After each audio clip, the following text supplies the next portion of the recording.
So today, I am going to talk just for a second about what we're going to see in statics overall.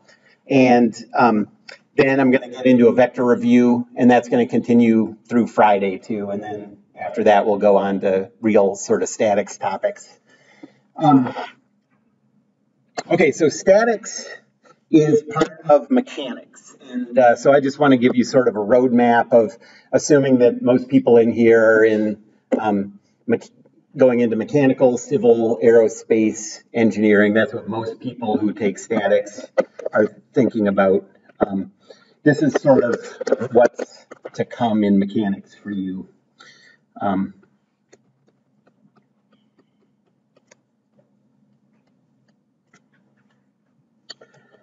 So Physics 1 is where you first learn the rules of mechanics, and from that you go to statics, and that's where we are.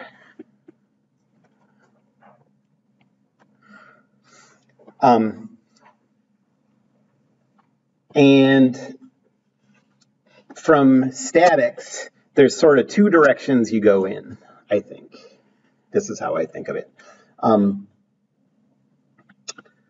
Over here are the classes that ask, how will this thing move?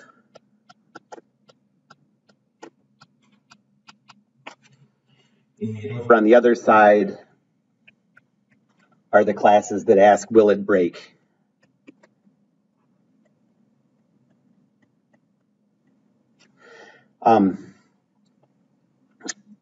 So on the will it break side, after statics, you'll do deformable body mechanics, deform.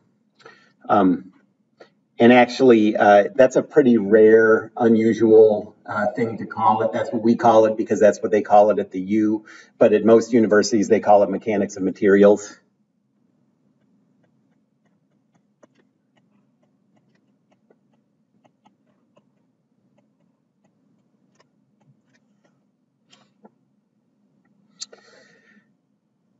So a lot of you will take that in the spring, I assume. And then after you're done with that, you go on to just really kind of deform 2, which is called continuum mechanics.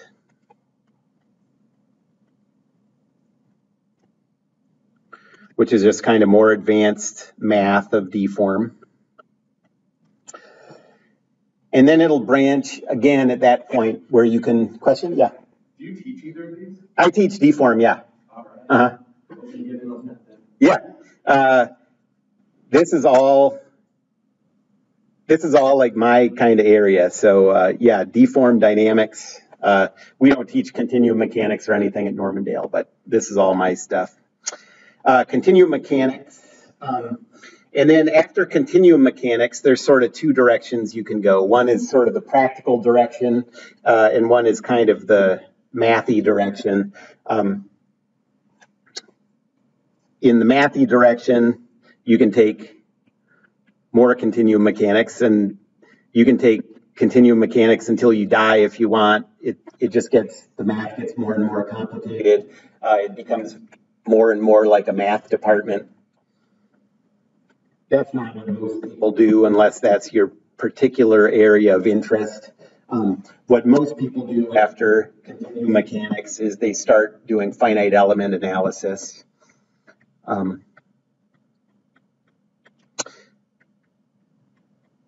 And finite element analysis is just a numerical approach, a computer approach to deform type problems. It turns out, by breaking things up into tiny little pieces, the way you do in any computer numerical approach, mathematical approach, you can solve very complicated problems without a lot of mathematical difficulty.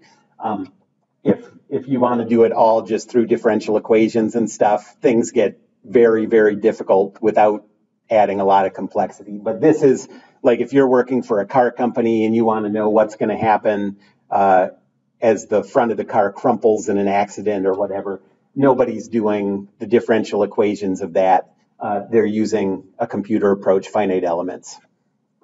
So this is most likely the direction you would go after that. And then you can keep going in those directions. There's a lot of finite elements to take after the first class if you're interested. Yes? So mechanics of materials, is that it? And statics kind of? So what it really is,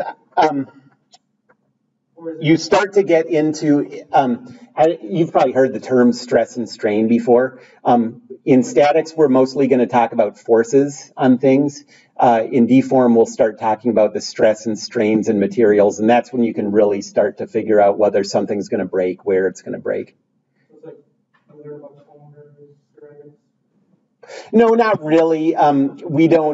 You don't really learn too much like specific materials. You just learn the approach that you would use for any kind of material. But the approach that we use, if you had the numbers for your specific, that you could plug in for the specific ceramic you're interested in, then you could get meaningful calculations out of it, yeah. Okay, so that's on the will it break side. And then on the other side, you'll take dynamics. Most of you will do both of these.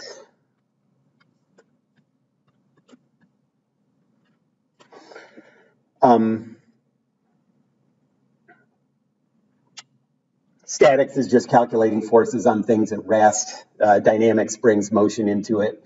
And from there, it sort of branches into, so dynamics, the one that you'll take at Normandale,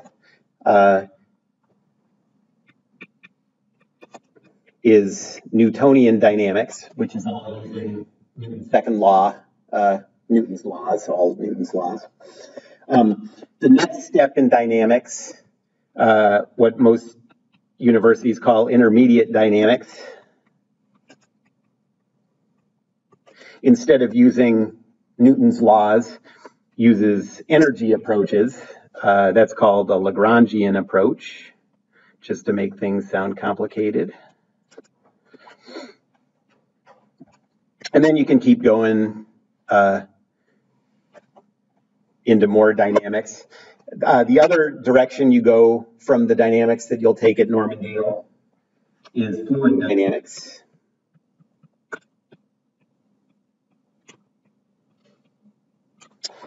And then you can keep taking fluid dynamics until you die, you know. So that's kind of, so this is one direction to go, this is one direction to go, this is one direction, this is one direction. But everybody here is most likely, unless you transfer before you're done with all this stuff at Normandale, is going to take statics and then take D-form dynamics pretty shortly after.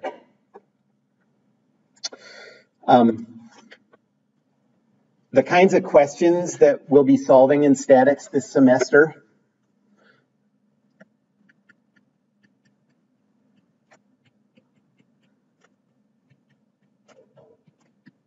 So some example calculations.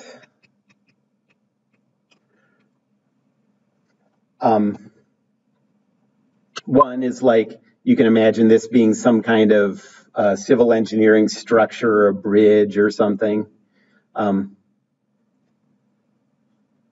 that's made out of steel members that are all connected by joints.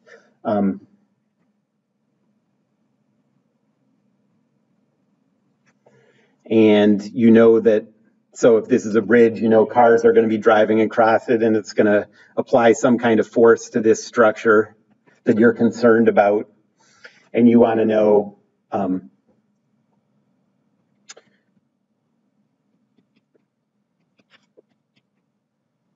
what are the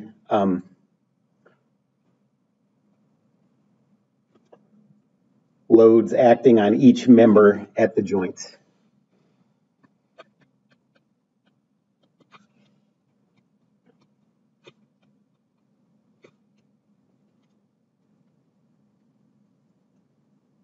Okay.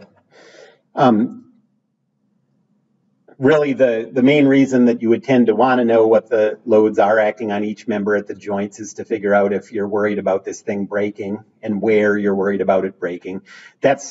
We're going to start later in the semester to get at that question a little bit, but really you start to get deeply into that question in D-form.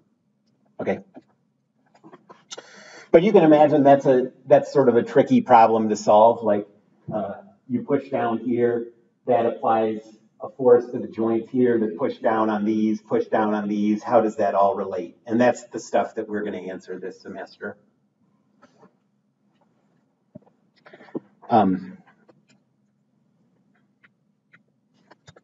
Another kind of question that we'll get into is, so imagine that you have this sort of complicated, this is like a version of a medical clamp that you use in surgeries. And you might want to know if you apply some force F here, what's the force R that thing is going to pinch an object with? You know, that's something that would be important to know if you're trying to design this. You don't want to just have to build a million prototypes and do it by trial and error. You'd like to be able to calculate so you can do it with some precision. So what's the relationship between F and R?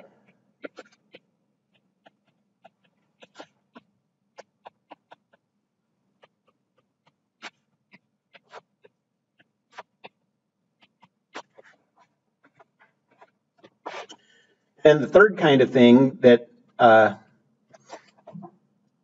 you can do very usefully with statics is there are a lot of biomechanics calculations. So imagine you have a diver here. I don't know why I did. Oh, I guess because he's standing on his toes is why I thought. Probably also because I was like, I can draw a diver.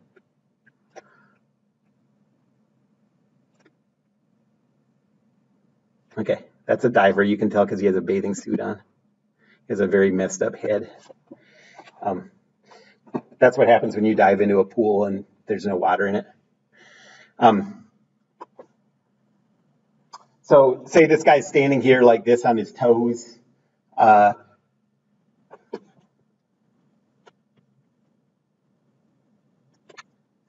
What's the tension in this person's Achilles tendon?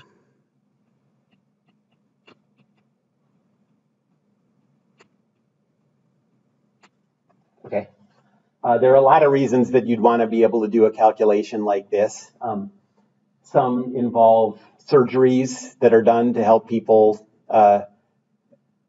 walk better, be able to, function, get up and down from chairs and stuff better. There are sports applications, training applications. And so really, even though they look different, this calculation with the diver is, you'd follow the same kind of approach that you would for these other two. And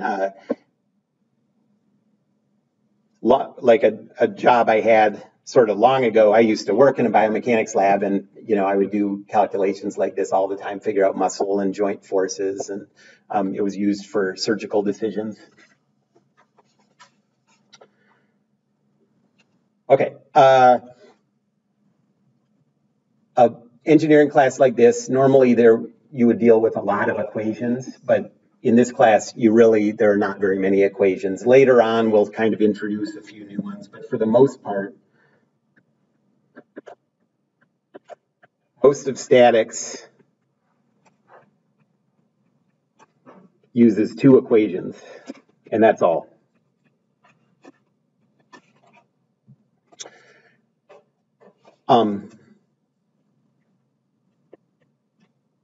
Newton's second law, which says F equals ma, and it's a vector equation. But since everything here is static,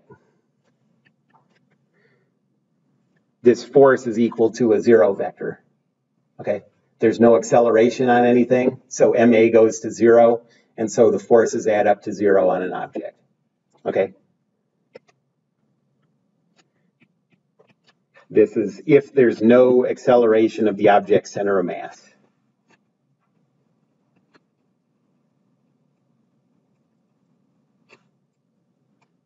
Center of mass. And then the second equation, we'll use both of these together, is that if you add up the moments, the torques, applied by all the forces about some point A, that's also equal to 0. This is true if there's no angular acceleration.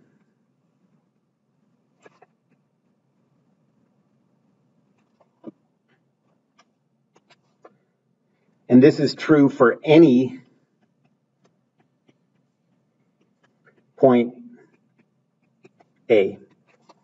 Okay? So that right there, like, there's really no more kind of new science that's going to come into this until later in the semester. We're just going to learn a bunch of ways to apply these two simple equations for complicated setups.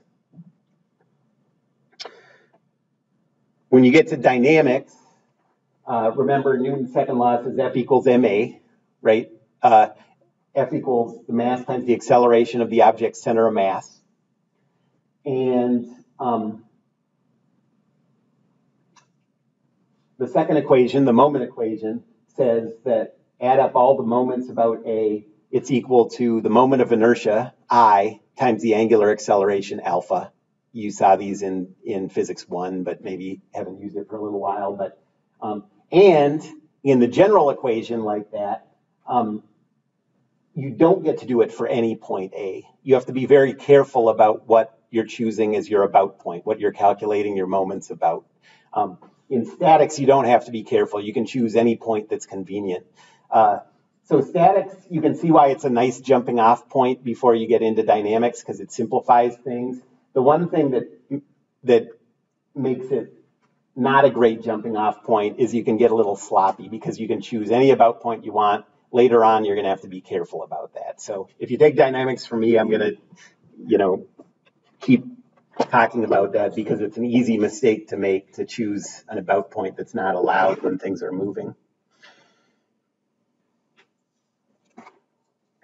Okay, so that's about all I have to say about what statics is, the equations we're going to use. Anybody have any questions generally about the class? All right, so the next thing we have to do is start talking about vectors. All the calculations we're going to do are going to be vector calculations.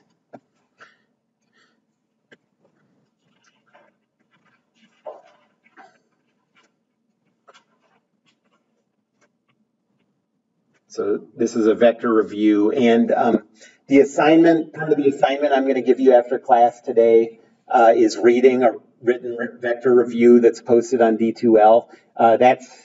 That's a little more thorough. I'm just going to try to highlight the parts that I think are really important to remember. Okay, so first of all, the notation that I'm going to use for vectors, I'm going to use a notation like A, B, C in a square column matrix. And what that means is, A, I plus B, J plus C, K. Okay, so those mean the exact same thing. Putting it in this matrix form allows you to do certain matrix calculations that we'll see simplify things quite a bit. So that's why I'm doing this.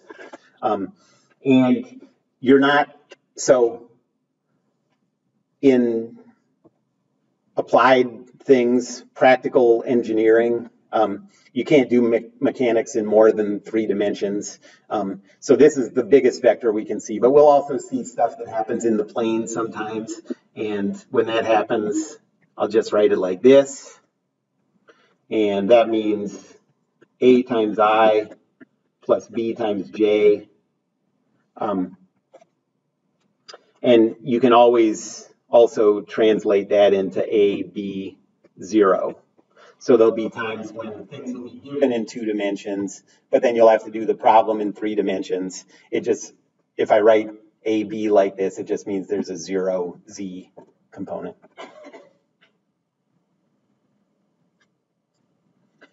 Okay, so the first thing we need to be able to do is express vectors in component form. You know, like a vector has 2 things. It has a magnitude and a direction.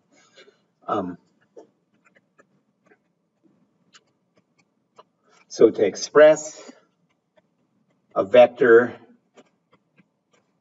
in its components,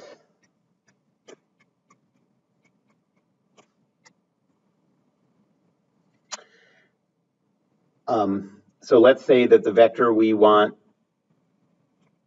to write in its components is in this direction with a length of 1.5,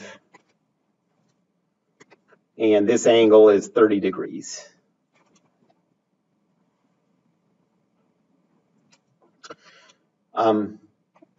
When you're first introduced to vectors, there aren't a lot of reasons to choose funky coordinate systems, so you tend to just use coordinate systems with x pointing to the right and y pointing up. But you do have to choose a coordinate system before it makes any sense to define components for it. So the first thing you have to do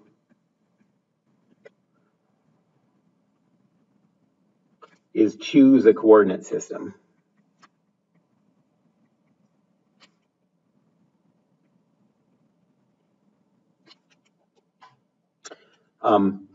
So in this case, I'm going to give 2 possibilities, you know, although there are infinitely many possibilities. One is you could choose a coordinate system where the x-axis points 30 degrees above the horizontal, and that means the y-axis has to point this way.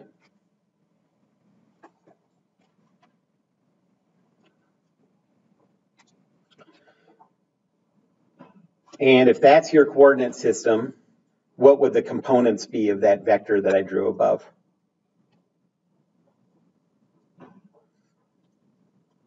So that vector is pointing exactly along the x-axis, right? So the component of the x component would be how far that vector goes along x, which is what?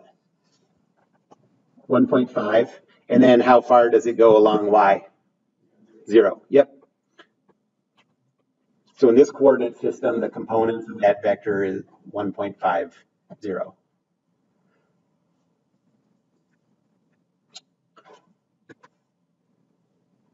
In the standard coordinate system,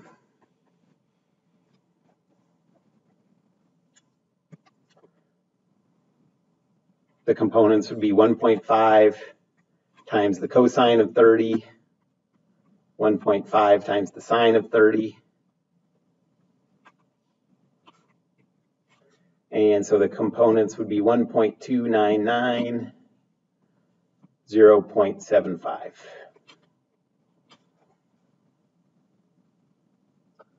It's the same vector, but the components depend on the coordinate system.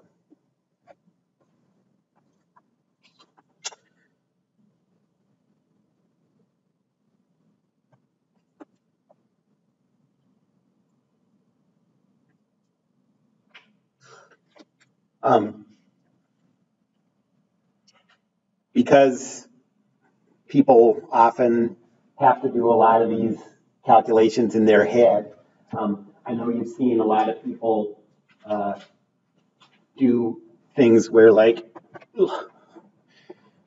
let's say you have this vector, okay, and you want to calculate its components in this coordinate system.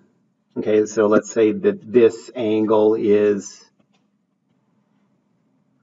50 degrees, and let's say that this length is 2. Okay. So to do it in your head, you would make a right triangle here. You know, you would use that 50-degree angle to come up with sine and cosine, and then you would use the fact that it's in the third quadrant to know that the components, that the signs are both negative, right? But you can also just always take the angle going counterclockwise from the positive x-axis over here to the vector, and then just use cosine and sine, and it'll come out for you. That's something you could plug into a computer program or something. It'll always come out right. So what's the angle? It would be 270 if it made it to this red dotted line, right? But it's 50 degrees short of that. So it's 220 degrees. And so the components are 2 times cosine of 220, 2 times sine of 220. I don't know if I can do this calculation right now. I haven't thought of these for a long time, but that would be 0.1 point.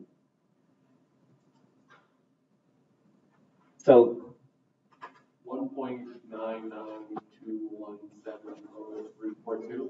I think you might be in radians, possibly. Oh, let me just check over here. Yep, I'm in radians. Okay.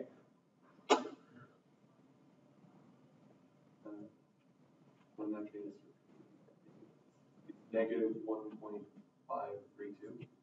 Okay, 1.532. And then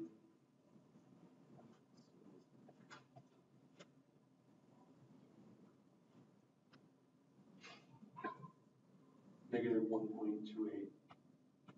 285. Okay. So you don't ever have to think if you don't want. You can just use cosine and sine and plug in that full counterclockwise angle, and your calculator will think for you.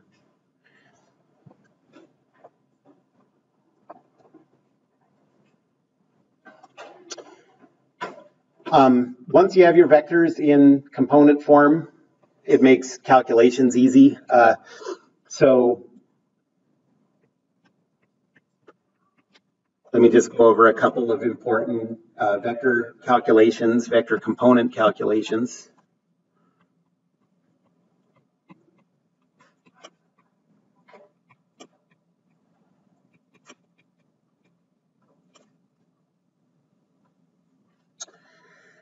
The first one is to add 2 vectors.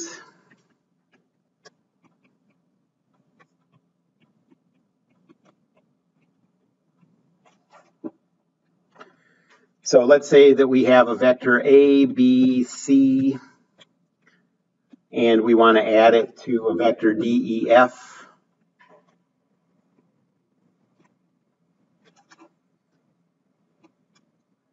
The sum of those 2 vectors has an x component A plus D, a y component B plus E, and a z component C plus F. So that's pretty easy to do once you have it in component form. Most of the time, there's no need to really know how to do these calculations. You're going to just want to use your calculators to do this. There are a few ways to enter vectors into TI calculators. If you don't have a TI calculator, you can also use Wolfram Alpha to do it. You can use MATLAB to do it. There's a million ways to do it. Yep. Could you also write a note with IHAT, JNet? You could, but I would recommend getting used to this because it'll help you later on. But yes, there's nothing wrong with doing that. You'll just see that there are matrix type calculations that are going to be really convenient that take advantage of this form.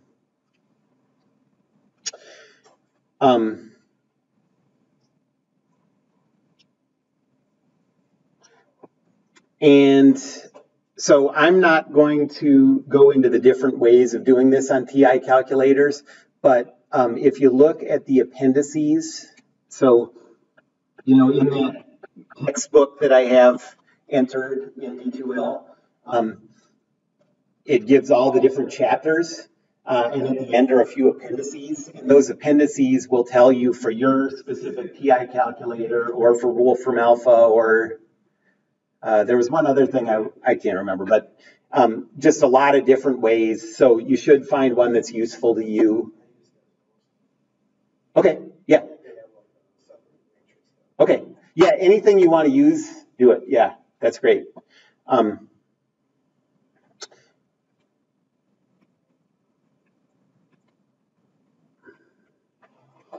But you just want to be sure that you have a way to do these calculations using a calculator or the internet. Not so much for adding two vectors, that's pretty easy, but the other ones would get pretty tedious without it. Yep. So I used a program called MATLAB. Oh yeah, that's great. But I don't have the subscription. Okay.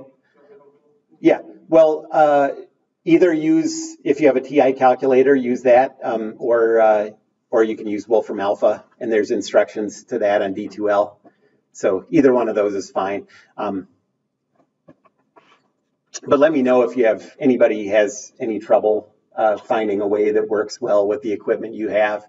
And remember, I also have calculators available to that I could loan you for the semester if anybody wants to use a TI calculator. It's pretty nice to just be able to do it with something that's always in your pocket, whether you're online or not,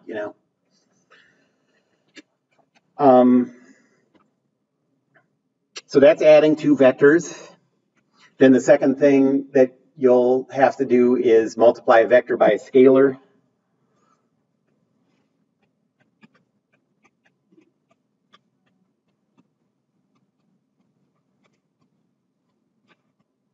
A scalar is just a number, a non-vector.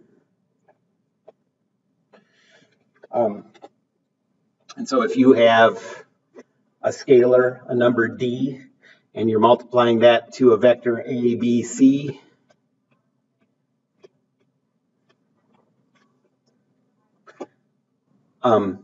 you end up with the components dA, dB, dC. And that's true whether these are positive or negative numbers.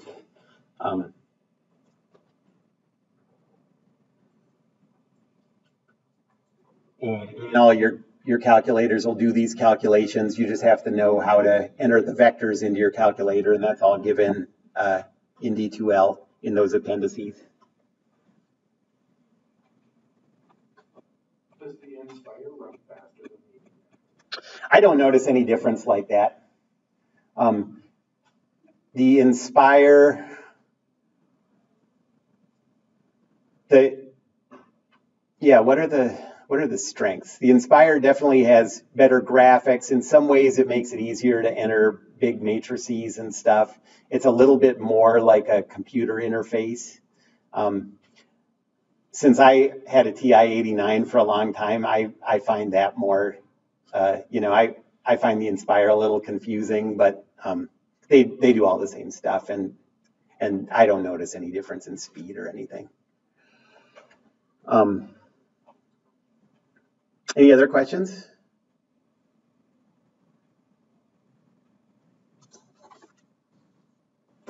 Okay, the next thing that we'll have to do is calculate the magnitude of a vector.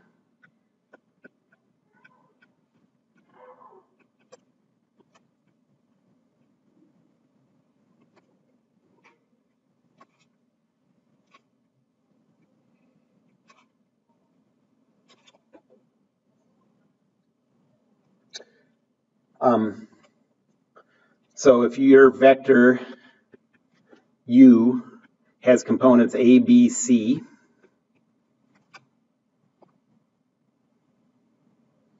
then the length of that vector, the magnitude of that vector, you write as absolute value of the vector. So that's the notation for it.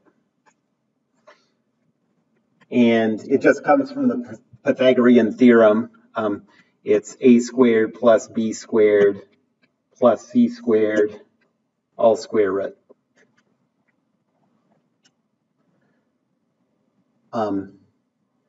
Some Texas Instruments calculators do that for you with the,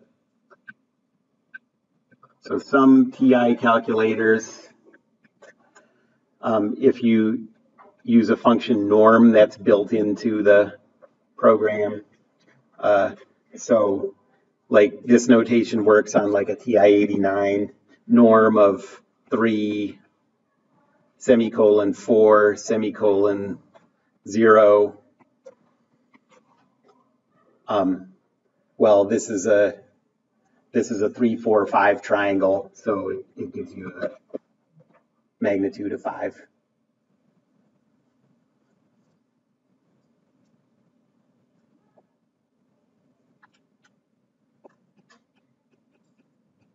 And again, for details on whatever equipment you have, just look for all this stuff in the appendices of the textbook on D2L. Okay, then this is one that's going to come up all the time in statics. Calculate a unit vector in the same direction as another vector. So you have some vector, it has a direction, and it has a magnitude that's not necessarily equal to 1. You want to keep the same direction, but make the magnitude 1.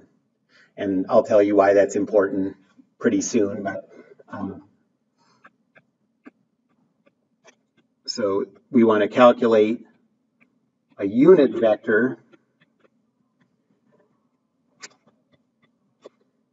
in the direction of an input vector.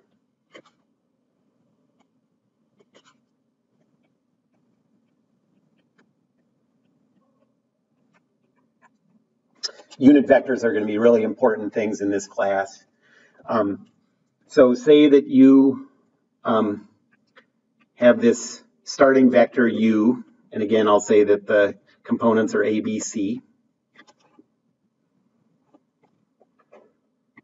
And what you want is a unit vector in that direction. And the notation for that is, instead of having an arrow over the vector u, it has like a little hat, little caret.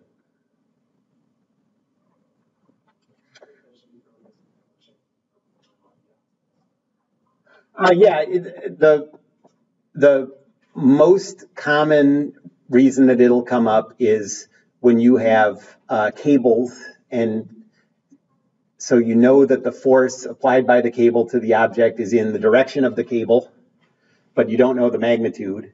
So you basically, a unit vector you can think of as kind of a direction independent of a length. So you can multiply that unit vector by some magnitude and get the full vector. And so you'll have a variable that represents the force applied by this cable and a known unit vector, and it lets you represent this force with a single variable instead of multiple variables. So cables are the most common thing, but we'll see that it comes up in a lot of contacts where we don't know the magnitude of the contact force. Okay, so how do we do this? Well, the notation is that the unit vector is equal to 1 over the magnitude of the vector times the original vector. And in this case, that means 1 over the square root of a squared plus b squared plus c squared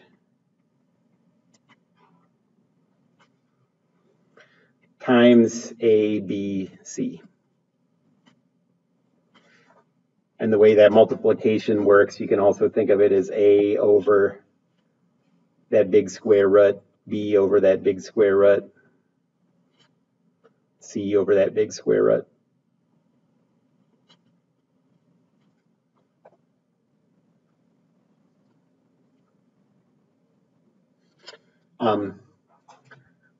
Some TI calculators also have this function built in.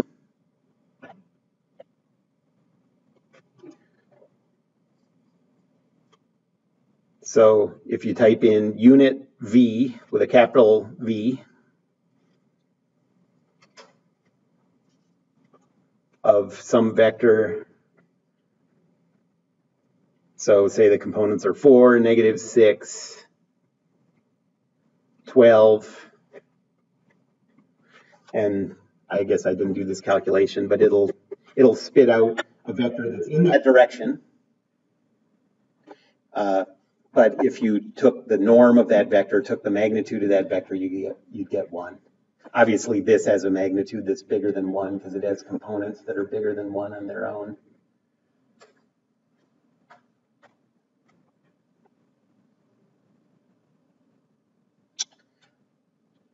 Okay, and then there are 2 ways to multiply 2 vectors together. The multiplication that I brought up already was multiplying a scalar times a vector.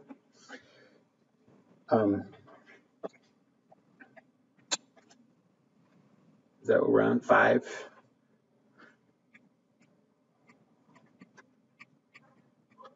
So multiply 2 vectors together.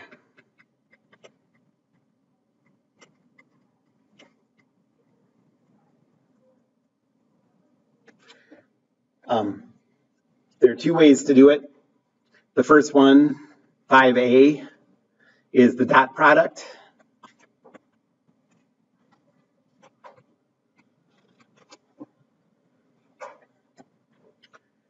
And so to take the dot product between 2 vectors, let's say you have the vector a, b, c, and you're dotting it with d, e, f.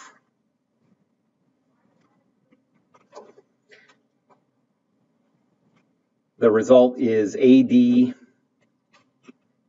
plus BE plus CF. So it takes 2 vector inputs and gives you a number out.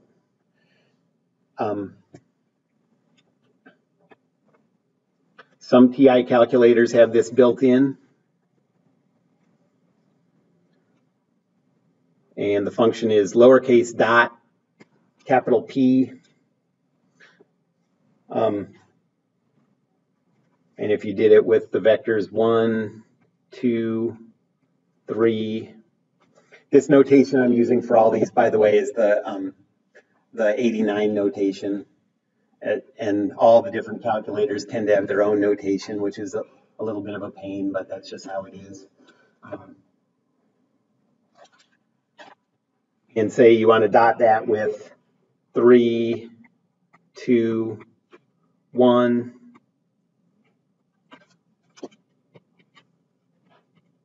It'll give you the answer 10.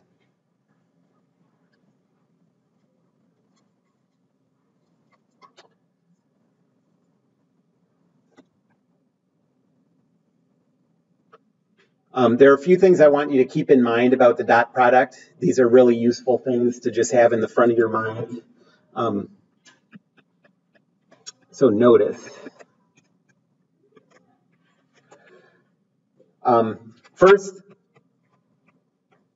the dot product is also often called the scalar product. So if you see that, that's what it's talking about. Yep.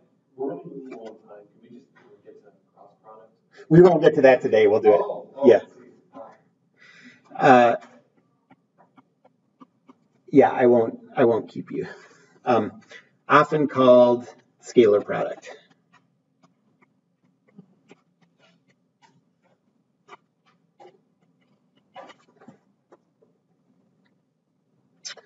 Because the output is a scalar, you know, the output is a number.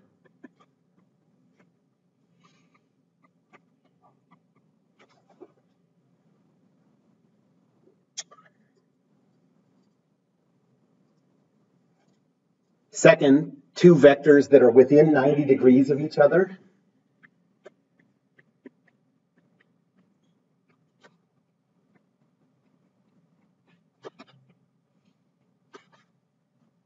Have a positive dot product.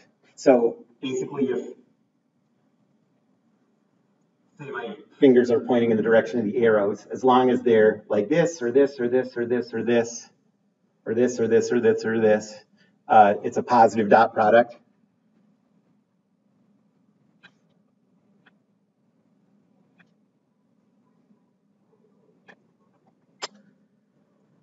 If they're more than 90 degrees apart, they have a negative dot product. So two vectors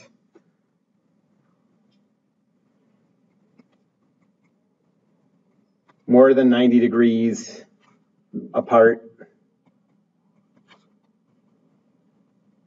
have a negative dot product.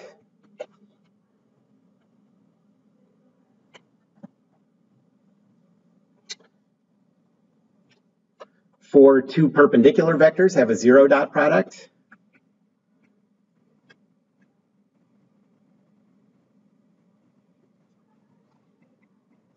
That comes in handy often.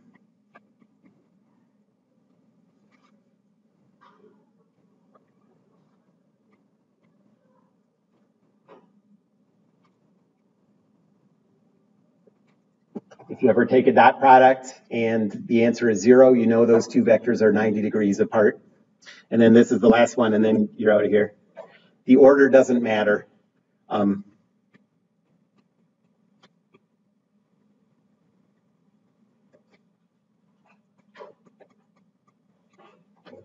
So the dot product A dot B is the same as the dot product B dot A.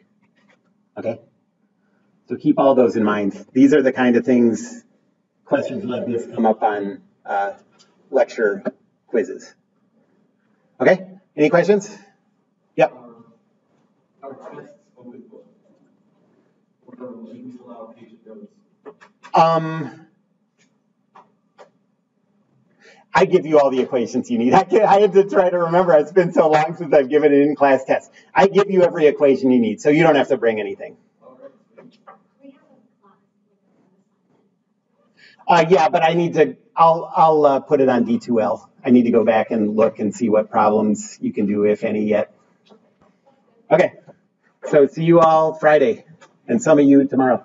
Do you do updates on your PI? I never have, I don't think, no. I haven't bothered to check it. Yeah. I had a really quick question about finding the angles of vector components. Yeah. I know